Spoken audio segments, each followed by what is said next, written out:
Hello and welcome to my channel Incredible Biology. I am Nidhi Joshi. Welcomes you all my dear students and who is watching this video tutorial. I hope you all are well and good in this spreading pandemic situation. As we start our today's session, let's pledge something. As we all know, Earth is our mother, nature is our second mother, and wildlife is God's gift to us. Let's save it, conserve it, and conserve it for our purposes and for our next generation. So,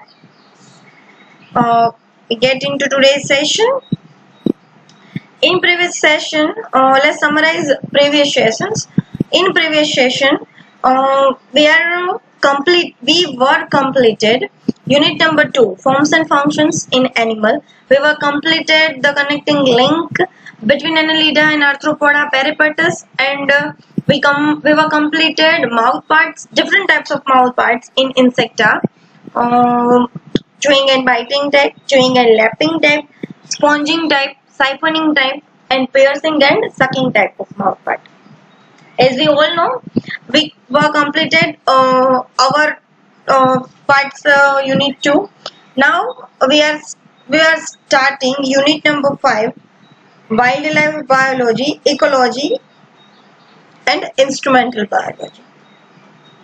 In this unit, we are studying wildlife biology, wildlife in India and its conservation, reasons for depletion of wildlife in Gujarat, national parks and sanctuaries. There are 2 national parks and 2 sanctuaries that we will study. Vansda National Park and Vedavada National Park. These are 2 national parks and 2 sanctuaries. Ratan Mahal's Lothbear Sanctuary and Sulpaneshwar Wildlife Sanctuary. Next topic is threatened wild animals of India. There are 2 categories, mammals and birds. In mammals, we will study slender loris, black nilgiri, langur, cheetah, Asiatic lion, tiger, and snow leopard. In birds, we will study pink-headed duck, Himalayan golden eagle, peacock, great Indian bustard, greater flamingo, and vulture. Second subtopic is ecology. In ecology, we will study energy flow in ecosystem and ecological pyramid. Ecology we were studied in semester 1, and next part of this unit and last part of this unit is instrumental biology. In that topic, we will study phase contrast microscope, hemoglobinometer, and sphygmomanometer. So in unit number 5, we will study all the topics and subtopics. From today, we are starting wildlife biology. See, the wildlife is very vast subject. As we all know, wildlife is very vast subject and there is no boundaries for this subject. લોકોને ખબર જ છે કે wildlife છે બહુ જ મોટો અને વાસ્ટ સબ્જેક્ટ છે. કોઈ જ બાઉન્ડરી છે વાઇલ્ડલાઇફ ને નથી. સો વાઇલ્ડલાઇફ ઇન્ડિયાની અંદર કેવી છે, એનું કન્ઝર્વેશન કેમ કરશું. There are many aspects of conservation and various applications and various values of conservation, but કોઈ જાતની બાઉન્ડરી નથી વાઇલ્ડ લાઈફ સબ્જેક્ટને. એટલા માટે આપણે શું કરીશું કે તમારો જે સિલેબસ છે એની અંડરમાં રહીને તમારા લેવલનું જે આવતું હોય એ આપણે લોકો બહુ શોર્ટ ફોર્મમાં અને શોર્ટ એન્ડ સ્વીટ ફોર્મમાં છે સ્ટડી કરશે. So now into today's topic, we will study wildlife in India and its conservation and reasons for depletion of wildlife. ઇન્ડિયાની વાઇલ્ડલાઇફ અને એનું કન્ઝર્વેશન. અને વાઇલ્ડલાઇફ છે એ ડેપ્લેશન થતી જાય છે, જતી જાય છે, નાશ થતો જાય છે. તો એના રીઝન્સ ક્યા છે એ આપણે સ્ટડી કરશું. In next session wildlife in ગુજરાતની અંદર વાઇલ્ડલાઇફ છે આપણે સ્ટડી કરશું. So now we get into today's topic. First of all, unit 5 wildlife of India. ઇન્ડિયાની વાઇલ્ડલાઇફ છે આપણે સ્ટડી કરવા જઈ રહ્યા છીએ. તો સૌથી પહેલા એનું ઇન્ટ્રોડક્શન જોઈએ. તો wildlife includes plants and animal. Wildlife છે પ્લાન્ટ અને એનિમલ બેયને છે ઇન્ક્લુડ કરશે. એ સિવાય in India wildlife protection and their conservation is a part of every religion and humanities. ઇન્ડિયાની અંદર છે એ વાઇલ્ડ લાઈફ પ્રોટેક્શન અને એનું કન્ઝર્વેશન છે એ દરેક રિલિજન અને માનવતાનો એક ભાગ છે. દરેક રિલિજન કોઈ પણ ધર્મ છે એ વાઇલ્ડ લાઈફને કન્ઝર્વ કરવાની સલાહ છે એ ઇન્ડિયાની અંદર આપે છે. There are number of reasons like ethical value, aesthetic value, scientific value, gaming value, ecological value, commercial value, ઘણી બધી વાઇલ્ડ લાઈફની વેલ્યુ છે એ આપણને ખબર છે. તો થોડું ઘણું આપણે શોર્ટ અને સ્વીટ ફોર્મમાં જોઈએ ઇન્ટ્રોડક્શન, એનું basic introduction. Wild life does not have universally accepted definition. Wild લાઈફને કોઈ જેવી યુનિવર્સલી એક્સેપ્ટ થાય એવી કોઈ જ ડેફિનેશન નથી કે વાઇલ્ડ લાઈફને કોઈ એક ડેફિનેશનની અંદર છે આપણે પકડી શકાતું નથી કે જકડી શકાતું નથી. બહુ જ મોટો અને વાઇલ્ડ ટોપિક છે. બહુ કોઈ જાતની બાઉન્ડ્રી નથી, એકદમ વાસ્ટ ટોપિક છે. The term implies to all those things that are living outside direct human control. Wild life term એવી છે કે એ એવા એનિમલ અને એવા પ્લાન્ટને કન્સિડર કરે કે જે ડાયરેક્ટ હ્યુમન કંટ્રોલની બહાર છે. This includes all those plants and animals that are not cultivated or domesticated. Wild life છે એ એવા પ્લાન્ટ અને એવા એનિમલને કન્સિડર કરે જે નોન કલ્ટિવેટેડ અને નોન ડોમેસ્ટિકેટેડ છે. India has a rich and varied heritage of biodiversity, encompassing a wide variety of habitats from tropical rainforest to snow-clad mountains with alpine vegetation and temperate forests to coastal wetlands from desert to islands. India જે એ બાયોડાયવર્સિટીનું heritage છે. Heritage of biodiversity India પાસે છે. ક્યાંથી ચાલુ કરીએ? બહુ જ variety of હેબિટેટ્સ છે ઇન્ડિયાની અંદર જોવા મળે છે. ટ્રોપિકલ રેઇન ફોરેસ્ટ થી લઈ અને snow covering mountains with alpine forest, alpine vegetation, alpine forest છે જોવા મળે છે. એ સિવાય from and temperate forest to coastal wetland.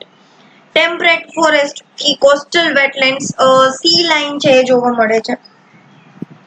એ સિવાય ડેઝર્ટ થી આઇલેન્ડ, ડેઝર્ટ અને આઇલેન્ડ પણ ઇન્ડિયાના હેબિટેટ્સની અંદર જોવા મળે છે. Of the 24 hotspots identified globally, India has two, the Western Ghats and the Northeastern Himalayas. વર્લ્ડની અંદર 24 જેટલા ગ્લોબલી વર્લ્ડની અંદર 24 જેટલા હોટસ્પોટ છે જાહેર કરેલા છે. એની અંદર ઇન્ડિયા પાસે 2 હોટસ્પોટ આવેલા છે. પહેલું તો વેસ્ટર્ન ઘાટ અને બીજું north eastern Himalayas. These are the two hotspots of India. Globally જાહેર કરેલા હોટસ્પોટ છે જેમાં ઇન્ડિયાના 2 હોટસ્પોટ છે આવેલા છે. તો કે ક્યાં? વેસ્ટર્ન ઘાટ અને north eastern Himalayas. In addition, India is one of the 12 mega biodiversity countries of the world. India છે એ મેગા બાયોડાયવર્સિટી કન્ટ્રી છે, એમાંનું એક કન્ટ્રી છે. As living things that are in Webster's dictionary, wildlife is defined as. વેબસ્ટરની ડિક્શનરીમાં wild લાઈફની definition કેવી આપેલી છે તો તમે લોકો લખજો, કદાચ તમને સહેલી પડે ક્યાંય લખ્યું હોય તો. Living things that are neither human nor domesticated, especially mammals, birds and fishes hunted by man. Wild life એવી લિવિંગ વસ્તુ છે જે માણસ નથી અને ડોમેસ્ટિકેટેડ થાય એવું પણ નથી. એની અંદર મેમલ્સ, બર્ડ્સ અને ફિશીસ છે જેને હન્ટ કરવામાં આવે છે હ્યુમન મેન દ્વારા એને હન્ટ કરવામાં આવે છે. એવી વેબસ્ટરની ડિક્શનરીની અંદર વાઇલ્ડ લાઈફની ડેફિનેશન છે.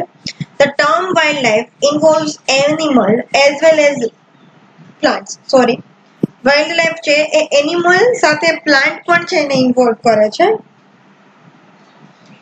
Which form part of any habitat in nature, including trees, herbs, shrubs, algae and fungi, growing naturally without human care.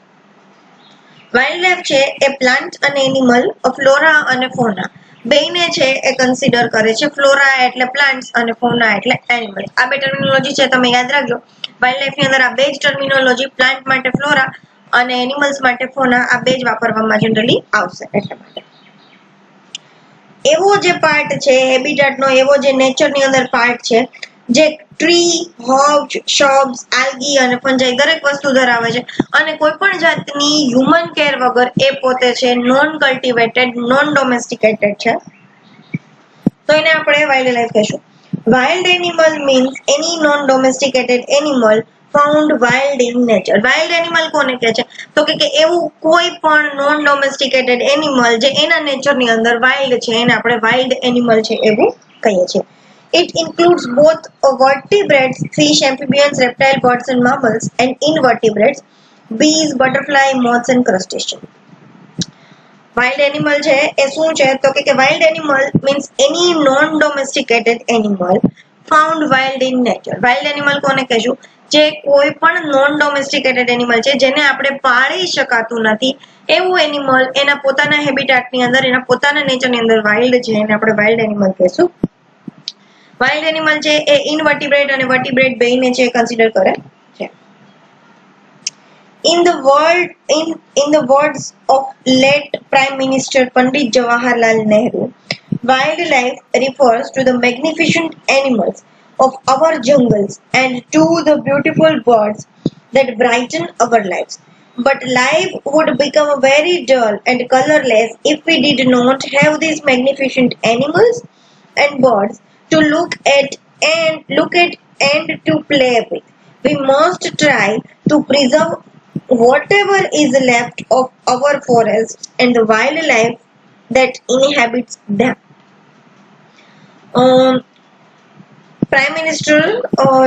Late prime minister Jawaharlal નહેરુના શબ્દોમાં એને એવું કીધું છે કે વાઇલ્ડ લાઈફ છે એ મેગ્નિફિશન્ટ એનિમલ, જંગલના મેગ્નિફિશન્ટ એનિમલને કન્સિડર કરે છે અને બ્યુટીફુલ બર્ડ્સને કન્સિડર કરે છે જે આપણી લાઈફને છે એ બ્રાઇટ કરે છે. Without them the life is colourless અને ડલ. એની વગર આપણી લાઈફ છે કલરલેસ અને ડલ છે. If we did not have these magnificent animals and birds to look at and to play with, જો બર્ડ અને એનિમલ્સ નહીં હોય તો આપણી લાઈફ પણ કાંઈ નથી. We must strive to preserve. આપણે એને પ્રિઝર્વ કરવાની, એને કન્ઝર્વ કરવાની જરૂરિયાત છે for ourselves and for our next generation.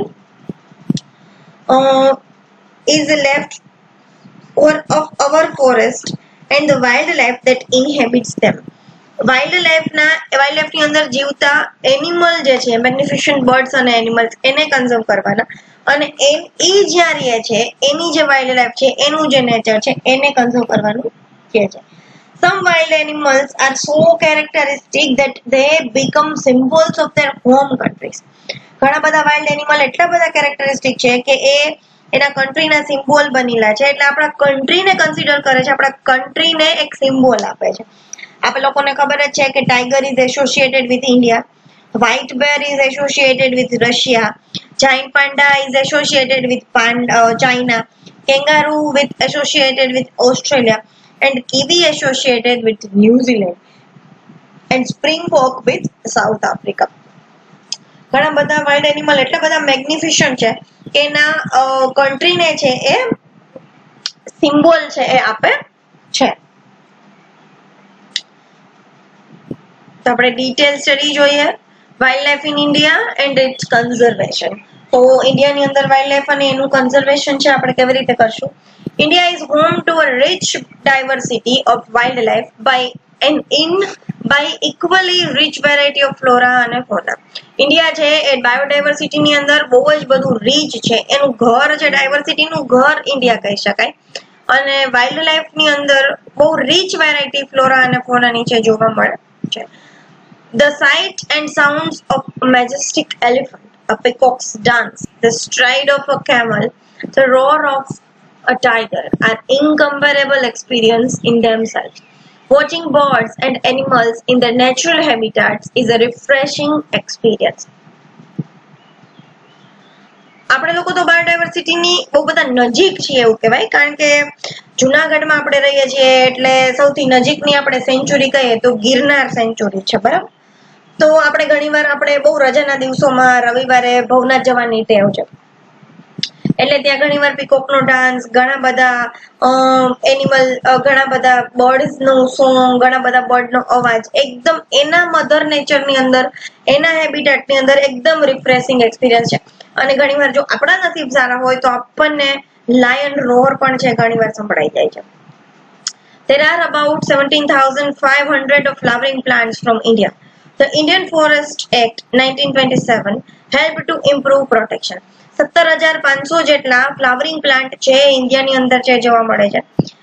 Indian forest act 1927 છે એ વાઇલ્ડ લાઇફ પ્રોટેક્શન કરવામાં છે એ ઇમ્પ્રુવમેન્ટ આપે છે. The most beautiful gift of God has given to nature are the wild creatures. They decorate the natural beauty by their unique way of existence. ભગવાને જો કોઈ most beautiful gift આપી હોય તો એ છે વાઇલ્ડ ક્રીચર્સ, જે વાઇલ્ડ ની અંદર છે, વાઇલ્ડ ફોરેસ્ટ ની અંદર છે. એ બધા ક્રીચર છે most beautiful gift to earth. અર્થને જે ગોડે ગિફ્ટ આપી છે એ વાઇલ્ડ એનિમલ્સ છે, વાઇલ્ડ ક્રીચર્સ છે. એ નેચરને એની બ્યુટીથી ડેકોરેટ કરે છે અને એનો યુનિક વે ઓફ એક્ઝિસ્ટન્સથી નેચરને છે એ ડેકોરેટ કરતા હોય છે. But as a result of growing impact of deforestation, many concerned human beings are making continuous efforts to save the endangered species as well as those who are on the edge of extinction and save the world from losing wonderful its green heritage. Nature has always helped in flourishing the mankind. Wild animal છે, wild life ની અંદર nature ને decorate કરે છે, પણ વધતી જતી વસ્તી, માણસનો વધતો નેચરનો વધતો જતો ઉપયોગ, એને લીધે જે ડિફોરેસ્ટેશન થાય છે એનાથી ઘણા બધા કન્સર્ન હ્યુમન બીંગ છે એ પોતાના સતત એફર્ટ કરે છે કે એન્ડેન્જર્ડ સ્પીસીઝને સેવ કરે. જે એવી જે સ્પીસીઝ જે એક્સટિંક્શનના એજ ઉપર આવેલી છે એવી સ્પીસીઝને કન્ઝર્વ કરે. ફોર ધ વર્લ્ડ, વર્લ્ડ માટે કન્ઝર્વ કરે કે વર્લ્ડ એની વન્ડરફુલ ગ્રીન હેરિટેજને છે એ ખોઈ ન દે, એટલા માટે કન્સર્ન હ્યુમન બીંગ્સ છે. એ સિવાય ફોરેસ્ટ પ્રોટેક્શન એક્ટ છે, એ સિવાય ફોરેસ્ટ ડિપાર્ટમેન્ટ છે એને કન્ઝર્વ કરવામાં બહુ મોટો ફાળો છે. એ સિવાય થોડા ઘણા જે કન્સર્ન હ્યુમન બીંગ્સ છે એ લોકો છે, ઘણા બધા એનજીઓઝ છે જે વાઇલ્ડ લાઈફને છે એ કન્ઝર્વ કરે છે, પ્રોટેક્ટ કરે છે, નોલેજ આપે છે પીપલ્સને. તો એના માટે છે એ આપણે છે સતત મહેનત કરતી રહેવાની છે. અને nature has always helped in flourishing the મેનકાઇન્ડને ફ્લરિશિંગ કરવામાં, પાલવા પોષવામાં નેચરનો છે એ બહુ મોટો ફાળો છે. અને ઓલવેઝ તમે નેચરને હાનિ પહોંચાડો છતાં એ નેચર છે એ તમને હેલ્પ કરશે. આપણે ઝાડ કાપી નાખીએ છતાં ઝાડ આપણને છાંયો આપે. એક ઝાડ કાપી નાખીએ તો બીજું ઝાડ એમ કહે છે કે ભાઈ મારે કાપી નાખે છે તો આપણે એને છાંયો નથી આપો. એટલે આપણે ગમે તેટલી હાનિ પહોંચાડીએ, nature always helped to flourish us. So we must conserve our mother nature. We must conserve wildlife. We must conserve our forest. Conserve કરવા માટે આપણે શું શું કરી શકીએ? Wildlife includes animal. વાઇલ્ડલાઇફની ડેફિનેશન આપેલી છે. Wildlife includes animal as well as plants which make part of any habitat in the nature. Wildlife term defines as any non-domesticated animals found wild in nature and non-cultivated plants are collectively known as wildlife. નેચરની અંદર non cultivated અને non domesticated animal છે જે નેચરની અંદર છે અને એનું કોઈ પણ ડાયરેક્ટ ઇન્ફ્લુઅન્સ હ્યુમન કેર નથી, તો એવું જે નેચરની પોતાના હેબિટેટની અંદર પોતે વાઇલ્ડ છે એને આપણે કલેક્ટિવલી જે ટર્મ છે એને આપણે વાઇલ્ડ લાઈફ કહીએ છીએ. વાઇલ્ડ લાઈફની કોઈ જ પ્રોપર ડેફિનેશન નથી. જે વ્યક્તિ વાઇલ્ડ લાઈફને જેવું સમજે છે એની ડેફિનેશન એ પ્રમાણે મળે છે. તમને બુકે આવી ડેફિનેશન આપી છે તો તમે આ ડેફિનેશન છે યાદ રાખી શકો છો. બાકી બહુ સિમ્પલ લેંગ્વેજમાં કહીએ કે નેચરની અંદર વાઇલ્ડ એનિમલ અને વાઇલ્ડ પ્લાન્ટ જે પોતાના નેચરલ હેબિટેટની અંદર નોન કલ્ટિવેટેડ અને નોન ડોમેસ્ટિકેટેડ છે, જેની કોઈ જ ડાયરેક્ટ ઇન્ફ્લુઅન્સ હ્યુમન બીંગનો નથી કે હ્યુમનની કોઈ કેર નથી, એને કલેક્ટિવલી આ ટર્મને છે વાઇલ્ડ લાઈફ કહેવાય. ક્લિયર?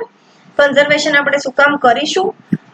કન્ઝર્વેશન કરવા આપણે તમે પહેલા સેમેસ્ટરની અંદર કેવી રીતે કન્ઝર્વેશન થાય છે એ ભણી ગયા. હવે આપણે why we do the conservation, આપણે શું કામ કન્ઝર્વેશન કરવું જોઈએ કારણ કે નેચર આપણે બહુ બધી રીતે હેલ્પ કરે છે, તો આપણે શું કામ કન્ઝર્વેશન કરવું જોઈએ એ આપણે જોવાનું છે. The conservation of wildlife is necessary to maintain the food chain, food web and ecosystem, as well as to protect natural habitat of biodiversity in form of various forest lands. Conservation કરવું શું કામ જરૂરી છે? તો કે wild life નું અને nature નું કન્ઝર્વ કરવું બહુ જરૂરી છે. ફૂડ ચેન, ફૂડ વેબ અને એક ઇકોસિસ્ટમ ને પ્રોટેક્ટ કરવા, ઇકોસિસ્ટમ ને મેન્ટેન કરવા અને નેચરલ હેબિટાટ ની ડાયવર્સિટી ને મેન્ટેન કરવા માટે કન્ઝર્વેશન છે એ જરૂરી છે. હું તમને એક એક્ઝામ્પલ આપું. એક નાનકડો વિસ્તાર લઈ લો, કોઈ ખેતર લઈ લો, બરાબર? ખેતરની આજુબાજુમાં એક કોલોની છે. કોની કોલોની છે? તો કે રોઝની કોલોની છે, નીલગાયની કોલોની છે, બરાબર? બ્લુ બુલની કોલોની છે. અને એ જ નાનકડું ખેતર છે, એની બાજુમાં એક લાયન ફેમિલી છે, એરિયા છે. બ્લુ બુલની સંખ્યા છે થોડી વધારે છે, લાયનનું એક જ ફેમિલી છે. અને બીજા ઘણા બધા નાના નાના ઇન્સેક્ટ છે, બર્ડ્સ છે, એવું ઘણું બધું છે, બરાબર? જે ખેતર ઉપર અને બીજા બધા ઉપર નભે છે. વર્લ્ડ ની અંદર એટલું જ છે, બરાબર? હું તમને એક્ઝામ્પલ આપું છું, તમે લોકો સમજો. હવે ખેતરમાં જે માણસ રહે છે, એને એવો શોખ છે કે હન્ટિંગ કરવાનો શોખ છે, બરાબર? તો એ લાયન નું ફેમિલી છે, એને હન્ટ કરવાનું સ્ટાર્ટ કરશે. પેલા છે એમાં જે મેલ જે લાયન છે એનું શિકાર કરશે, પછી એમાંથી ફિમેલ છે એના શિકાર કરશે, અને પછી છેલ્લે જે બચ્ચા વધે છે એના શિકાર કરશે. હવે એની સીધી અફેક્ટ છે એ બ્લુ બુલ કોલોની ઉપર થશે.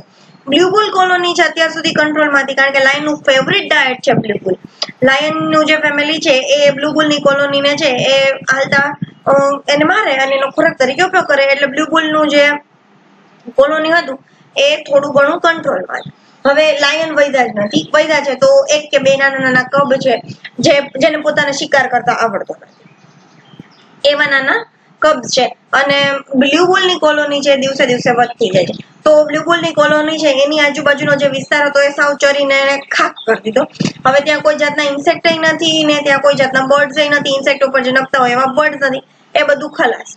એના પછી બ્લુ બુલ છે એને ખાવા તો જોઈએ જ, કોઈ પણ એનિમલ છે એને સર્વાઈવ કરવા માટે ફૂડ તો નેસેસરી વસ્તુ છે. તો બ્લુ બુલ છે બાજુના ખેતરમાં આવ્યું. ધીમે ધીમે એને ખેતરમાંથી જે આપણા માટે, જે માણસ માટે જે ક્રોપ વાવેલા હતા એ ક્રોપ્સ ને ખાવાનું સ્ટાર્ટ કર્યું. ધીમે ધીમે ક્રોપ્સ થાય, પછી ધીમે ધીમે કરતું આખું ખેતર સાફ. ક્રોપ્સ ખાવા માટે નહીં, બ્લુ બુલ હજી ભૂખ્યા જ છે, ક્રોપ્સ નથી, માણસ ભૂખ્યો છે. અને ડ્યુ ટુ સ્ટાર્વેશન છે એ, કારણ કે આખી ફૂડ ચેન ડિસ્ટર્બ થઈ ગઈ ને. માણસે છે એ લાયનને ખતમ કરી દીધો. લાયન જે બ્લુ બુલ ને ખતમ કરતા હતા તો એની કોલોની છે આઉટબ્રેક થઈ ગઈ, અને એને એની આજુબાજુનો આખો વિસ્તાર હતો એ ચરી ખાધો એટલે એની ઉપર જે બીજા નાના ઇન્સેક્ટ હતા, બર્ડ્સ હતા, બીજા નાના જે જીવડા હતા એ બધું ખતમ. એ આવીને માણસની કોલોનીમાં આવી ગયો, માણસના જે ક્રોપ હતા એને ખાઈ ગયો. માણસને ખાવા માટે કઈ નથી, તો ડ્યુ ટુ સ્ટાર્વેશન બ્લુ બુલની કોલોની અને માણસની કોલોની બેવ છે સર્વાઈવ નહીં કરી શકે.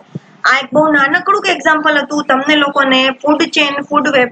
માણસ ભેગી આપણને એમ થાય કે કોઈ વાઇલ્ડ એનિમલ મરી જાય તો એનાથી માણસને શું ફેર પડે? આ ફેર પડે છે ફૂડ ચેન અને ફૂડ વેબમાં. વાઇલ્ડ લાઈફ અને હ્યુમન બીંગ બે એસોસિએટેડ છે, ક્યાંક ને ક્યાંક બે છે એ ઇનડાયરેક્ટલી છે એ અટેચ છે. એટલા માટે ફૂડ ચેનને મેન્ટેન કરવા, ફૂડ ચેન અને ફૂડ વેબ ઇકોસિસ્ટમનો એક બહુ મોટો પાર્ટ છે. તો એને મેન્ટેન કરવા માટે, એને પ્રોટેક્ટ કરવા માટે વાઇલ્ડ લાઈફને આપણે લોકોએ પ્રોટેક્શન આપવું, એનું કન્ઝર્વેશન કરવું બહુ જ જરૂરી છે. એ સિવાય વાઇલ્ડ લાઈફની ફોરેસ્ટ લેન્ડને જો આપણે હવે બીજું હું તમને એક્ઝામ્પલ આપું કે હાલો આપણે વાઇલ્ડ લાઈફને કન્ઝર્વ કરીએ એટલે વાઇલ્ડ લાઈફ આપણે એવું સમજીએ કે વાઇલ્ડ એનિમલને નહીં મારવા. હવે વાઇલ્ડ લાઈફ છે એ બે કન્સિડર કરે છે, ફ્લોરા અને ફોના. આપણે આપણી જરૂરિયાત માટે સેમ એક્ઝામ્પલ આપણે લઈએ કે બ્લુ બુલની કોલોની છે, લાયનની કોલોની છે. લાયનને રહેવા માટે એવો ઝાડી ઝાકરા વાળો વિસ્તાર છે, બ્લુ બુલને રહેવા માટે એવું ગ્રાસલેન્ડ છે કે જ્યાં ચરે છે ને રીએ છે ને ખાય છે, બરાબર? તો હવે આપણે ધીમે ધીમે છે એ આપણા પર્પઝ માટે આપણે છે એ જંગલ જે હતું એને ઝાડી ઝાકરા હતા એને આપણે કાઢવા માંડ્યા, એટલે લાયન છે એ ગ્રાસલેન્ડ માં આવી ગયા. લાયન ગ્રાસલેન્ડ માં પણ રહેતો એટલે લાયન છે ગ્રાસલેન્ડ માં આવી ગયા. તો બ્લુ બુલ છે એ લાયન થી ડરી ગયા એટલે એને ત્યાંથી જગ્યા બદલી. એ લોકો છે એ નજીક આવી ગયા, માણસની નજીક આવી ગયા. ધીમે ધીમે આપણે ફોરેસ્ટ જે હતું એને આપણે કાપતા ગયા. એના માટે કોઈ જાતની જગ્યા રહેવા જ નથી, આપણે એનું ઘર જ લઈ લીધું.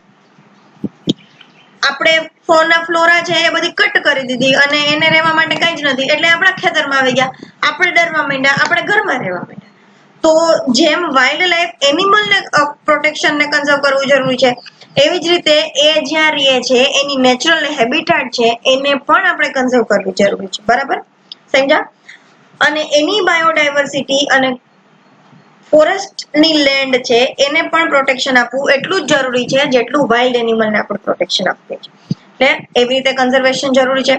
પછી wild life plays a valuable role for the refreshment and recreational aspects to human being. Wild life એટલે ફ્લોરા અને ફોના, ખાલી એનિમલ જ કન્સિડર નહીં કરવાના. વાઇલ્ડ લાઈફ નો એક બહુ મોટો રોલ છે હ્યુમન બીંગ ના રિફ્રેશમેન્ટ અને રિક્રિએશન માટે. એ સિવાય ઇટ પ્રોવાઇડ્સ અસ ફૂડ અને ફન. વાઇલ્ડ લાઈફ આપણને ફૂડ અને ફન બેઉ પ્રોવાઇડ કરે છે. એ સિવાય the houses we build and live in are often constructed using wild life resources like wood from trees. Many cultures around the world once constructed their houses using other natural resources like animal bones for tools, soil compositions for clay structures and plant elements for shelters. પહેલા તો જ્યારે આવા cement અને slab વાળા મકાન ને એવું નહોતું ત્યારે આપણે લોકો છે એ વુડ માંથી, ટ્રી માંથી છે આપણા ઘર બનાવતા હતા. મેની કલ્ચર્સ, ઘણા બધા કલ્ચર્સ છે તેમના ઘણા બધા કલ્ચર્સ પહેલાના સમયમાં હાઉસ નેચરલ રિસોર્સિસ થી જ બનાવતા હતા. એનિમલ બોન્સ માંથી ટૂલ્સ બનાવતા હતા જુદા જુદા. માટીમાંથી છે ક્લે સ્ટ્રક્ચર, માટીના વાસણો બનાવતા હતા. અને પ્લાન્ટ ને છે એ શેલ્ટર માટે છે હ્યુમન બીંગ વાપરતા હતા. The paper we write and print on comes from trees and other plant fiber. જે પેપર ઉપર આપણે લખીએ છીએ અને પ્રિન્ટ કાઢીએ છીએ એ પેપર છે એ ક્યાંથી આવે છે? ટ્રી માંથી આવે છે અને પ્લાન્ટ ફાઈબર માંથી જ આવે છે. તો કન્ઝર્વ કરવું જરૂરી છે. Remember to recycle because the more paper we use, the more deforestation occurs and the more this affects certain ecosystem. આપણું ઘર આપણે તોડી નાખીએ તો આપણે ક્યાં રહીએ? તો સેમ એવું વિચારવાનું કે આપણે વાઇલ્ડ એનિમલ નું ઘર તોડી નાખીએ તો એ બિચારા ક્યાં જાય? ઘર ન હોય, માણસ કેટલો ટાઈમ સર્વાઈવ કરી શકે? અંતે છે એ ડિફોરેસ્ટેશન ની વાઇલ્ડ લાઈફ ની ઇકોસિસ્ટમ છે ડિસ્ટર્બ થાય. ઇકોસિસ્ટમ ડિસ્ટર્બ થાય તો સ્ટાર્વેશન ની પ્રોબ્લેમ થાય, એનિમલ છે એ ભૂખે મરી જાય. એટલા માટે પેપર આપણે વાપરીએ તો એ પેપરને મોર રિસાયકલ કરવાનું, કારણ કે જેટલા પેપર આપણે વધારે વાપરશું એટલું ડિફોરેસ્ટેશન થશે. કારણ કે પેપર તો આપણને પ્લાન્ટ્સ માંથી જ મળે, એ સિવાય એનો કોઈ રિસોર્સ જ નથી. અને એ પ્લાન્ટ ને જેટલા આપણે કાપતા જશું જેટલું ડિફોરેસ્ટેશન થતું જશે એટલી ઇકોસિસ્ટમ જે ડિસ્ટર્બ થતી જશે. ઇકોસિસ્ટમ ડિસ્ટર્બ થશે એટલે ડાયરેક્ટલી ઇનડાયરેક્ટલી એ છે આપણને અફેક્ટ કરશે. એટલે આપણે આપણા માટે છે એ કન્ઝર્વ કરવાનું છે. The air we breathe would be toxic if it weren't for plant photosynthesis, of which oxygen is a byproduct. Phytoplankton play a huge role in eliminating certain carbon from our atmosphere and contributing to the dissolved oxygen levels of water. આપણે જે જીવન જરૂરિયાત શ્વાસ લેવા માટેનો જે main component છે oxygen gas, તો એ ઓક્સિજન આપણને આપણી મધર નેચર વાઇલ્ડ લાઈફ જ આપે છે. બરાબર? પ્લાન્ટ જે છે એ શું લેશે? કાર્બન ડાયોક્સાઇડ લેશે અને ઓક્સિજન બાય પ્રોડક્ટ તરીકે આપણને આપશે. પ્લાન્ટ નો ફોટોસિન્થેસિસ નહીં હોય તો આપણે છે એ બ્રીથ ની અંદર ટોક્સિક એર અને ટોક્સિક બ્રીથ લેશું. જો તો આપણે ટોક્સિક સબસ્ટન્સ લઈએ આપણા રેસ્પિરેટરી ટ્રેક્ટ ની અંદર તો આપણે કેવી રીતે સર્વાઈવ થઈએ? તો એટલા માટે પ્લાન્ટ છે જરૂરી છે. એ સિવાય ફાઇટોપ્લેન્કટન છે. ફાઇટોપ્લેન્કટન જનરલી વોટર ની અંદર જોવા મળે. તો ફાઇટોપ્લેન્કટન નો બહુ મોટો રોલ છે. કાર્બન નું એલિમિનેશન કરે એટમોસ્ફિયર માંથી અને ઓક્સિજન ને છે પાણી અંદર ડિઝોલ્વ થવામાં છે મદદ કરે. એના પાણી અંદર ઓક્સિજન ડિઝોલ્વ થાય તો એની લીધે વોટર ની અંદર, વોટર બોડીઝ ની અંદર મોટી મોટી વોટર બોડીઝ છે. તમને ખબર છે કે અર્થ 95% જે ભાગ છે એ વોટર બોડી છે. તો વોટર બોડીની અંદર જે એનિમલ્સ છે એ એને કન્ઝ્યુમ કરી શકે dissolved oxygen. They are also considered a direct contributor to global warming and changes in atmospheric conditions. અને phytoplankton છે એનું ડાયરેક્ટ કન્ટ્રીબ્યુશન છે ગ્લોબલ વોર્મિંગ ને, કારણ કે કાર્બન ડાયોક્સાઇડ કાર્બનને છે એલિમિનેટ કરે છે. Due to carbon dioxide global warming ની ઇફેક્ટ થાય છે, બરાબર.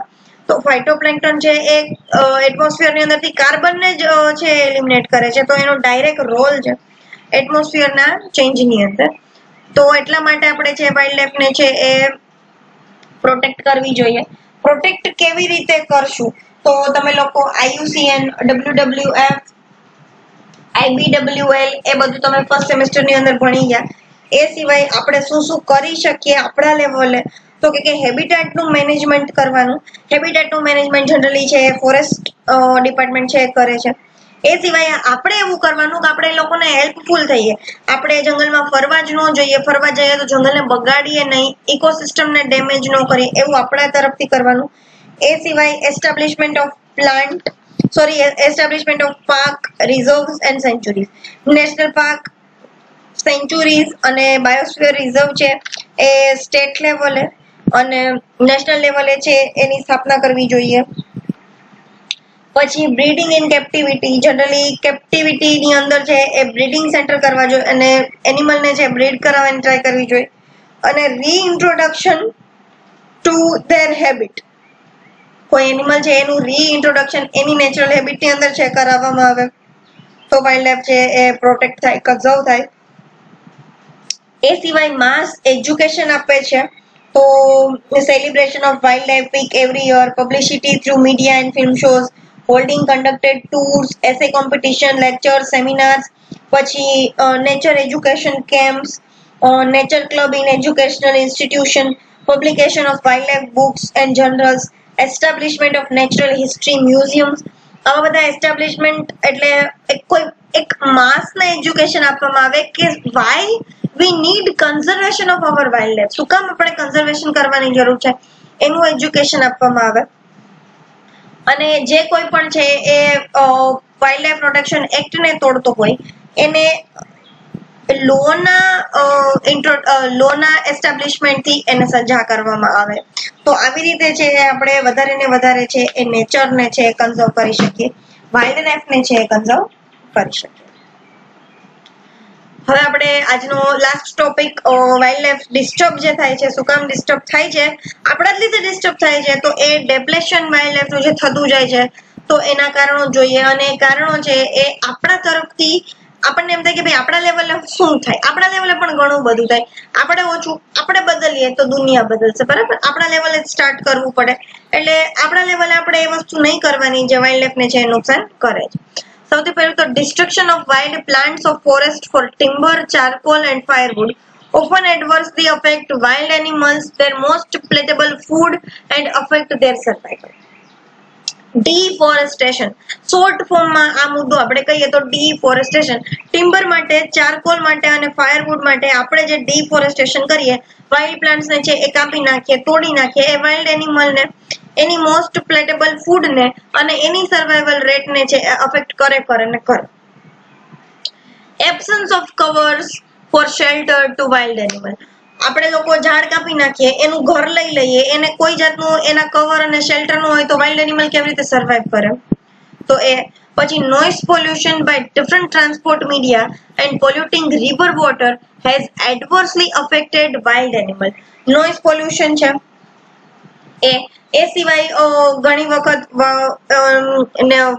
નેશનલ પાર્ક છે, સેન્ચુરીઝ છે, એની આજુબાજુ સિટીઝ આવેલા છે, એની અંદરથી જે રસ્તા પસાર થતા હોય તો એની ઉપર આપણે નોઇઝ પોલ્યુશન કરીએ, મીડિયા ટ્રાન્સપોર્ટ કરીએ, પછી એની અંદરથી જે રિવર પસાર થાય છે એ કોઈ સિટીમાંથી નીકળતી હોય પછી જંગલમાં આવતી હોય તો એ રિવર આપણે પોલ્યુટ કરી દઈએ તો એ છે એ બહુ એડવર્સલી અફેક્ટ કરે વાઇલ્ડ એનિમલ્સ. કારણ કે આપણે ખરાબ પાણી પીએ, આપણા ઘરમાં તો આરો છે, હવે જંગલમાં ક્યાં આરો લેવા જવાનો, આપણે એની જે નેચરલ રિવર હતી આપણે બગાડી નાખી તો એને અફેક્ટ કરે કે નહીં, એટલા માટે એ પણ અફેક્ટ કરે છે. પછી hunting methods of all kinds for any purpose. Hunting છે એ બહુ મોટું, અત્યારે તો હન્ટિંગ બેન છે, પણ હન્ટિંગ તો પણ ઇલીગલી હન્ટ છે થાય છે ફૂડ માટે, રિક્રિએશન માટે, ફોર માટે, એના પ્લ્યુમેજ માટે, ટસ્ક એના ટીથ, ટસ્ક એટલે હાથીના જે મોટા મોટા ટીથ છે એ, એના હોર્ન્સ માટે, એની સ્કિન માટે, એના નેલ્સ માટે, એના ક્લોવ્સ માટે, બહુ જુદા જુદા પર્પઝથી છે એનું હન્ટિંગ થાય છે. Have caused destruction of wild life ને છે એ ઘણા બધું ડિસ્ટ્રક્ટ છે એ કરે છે. હન્ટિંગ માટેના તો બહુ બધા પર્પઝ છે જોવા મળે છે. જે વાઇલ્ડ લાઈફ ને છે એ આપણે શું કરે કે ડિસ્ટર્બ કરે, એને ડિસ્ટ્રક્ટ કરે. હન્ટિંગ મેથડ છે એનો બહુ મોટો રોલ છે. અત્યારે તો જો કે બેન છે છતાં ઇલીગલ હન્ટિંગ તો થતું જ હોય, તમને મને બેને ખબર છે. Deforestation, urbanisation, industrialisation, fragmentation of forest land, forest fire, floods, etc. results in wildlife extinction. wildlife extinct થવામાં ડિફોરેસ્ટેશન, જે ઝાડ આપણે કાપી નાખીએ, અર્બનાઇઝેશન, વધતી વસ્તી એટલે અર્બનાઇઝેશન વધે, ઇન્ડસ્ટ્રીયલાઇઝેશન, મોટી મોટી ઇન્ડસ્ટ્રીઓ સ્થાપી દઈએ અને એનો જે વેસ્ટ છે બધો રિવરની અંદર છોડી દઈએ, એના લીધે છે એ ફોરેસ્ટ લેન્ડ ના ફ્રેગમેન્ટ પડી જાય. અડધી ફોરેસ્ટ લેન્ડ અહીંયા છે, વળી વચ્ચે મોટી બધી ફેક્ટરી છે, વળી અડધી લેન્ડ અહીંયા છે, એટલે એનો જે નેચરલ કોરિડોર હોય એ આપણે ડિસ્ટર્બ કરી દઈએ. પછી ઘણીવાર નેચરલ રીઝન પણ હોય, ફોરેસ્ટ ફાયર અને ફ્લડ છે એને લીધે પણ છે એ વાઇલ્ડ લાઈફ નું છે એક્સટિન્ક્શન છે જોવા મળે છે. Propagation of foreign species in any area depletes other native species. Foreign species ની પ્રોપોગેશન આપણે કરીએ કે કોઈ ફોરેન સ્પીસીઝ આવે અને એ વાઇલ્ડ ની અંદર આવી જાય તો એ છે એ નેટિવ સ્પીસીઝ ને છે એ ગ્રો ન થવા દે અને નેટિવ સ્પીસીઝ ને છે એ બહુ મોટું છે એ હાર્મ કરે. એના લીધે પણ વાઇલ્ડલાઇફ છે એનું ડેપ્લેશન છે થાય છે. Various pollution interact with various kinds of ecosystem and disturb them ultimately. Noise pollution, air pollution, water pollution, આ જે અને લેન્ડ પોલ્યુશન, આ જે ચાર મેઇન પોલ્યુશન છે એ ઇકોસિસ્ટમ ને અને વાઇલ્ડ લાઈફ ને અલ્ટિમેટલી છે ડિસ્ટર્બ કરે છે. તો એ બહુ મોટું ડેપ્લેશન માટેનું રીઝન છે.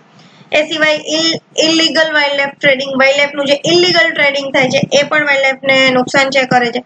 એ સિવાય ઇન્ક્રીઝ ઓફ હ્યુમન પોપ્યુલેશન, અને હ્યુમનની પોપ્યુલેશન વધે, હ્યુમન પોપ્યુલેશન વધે એટલે અર્બનાઇઝેશન વધે. સૌથી પહેલું પોપ્યુલેશન વધે એટલે માંગ વધે, બરાબર છે. ખોરાકની માંગ વધે એટલે આપણે વધારે ને વધારે જંગલ કાપીએ, પછી પોપ્યુલેશન વધે એટલે લેન્ડ જોઈએ રહેવા માટે, એટલે જંગલ કાપીએ ત્યાં લેન્ડ બનાવીએ.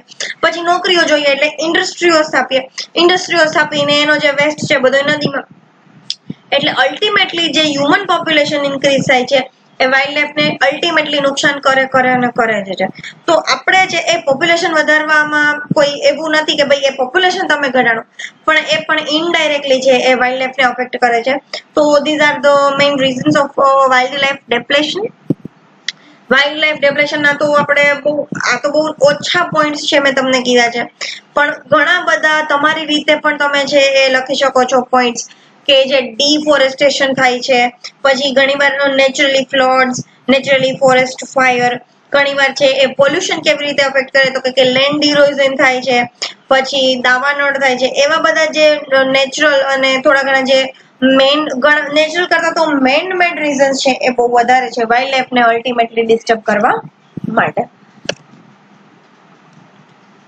તો wildlife reasons for wildlife depletion છે અહીંયા complete થાય છે. So today's topic is over here. If you have any kinds of doubts and questions, ask me into comment box and through the Google Classrooms. In next tutorial, we will going to study wildlife in Gujarat, national parks and sanctuaries.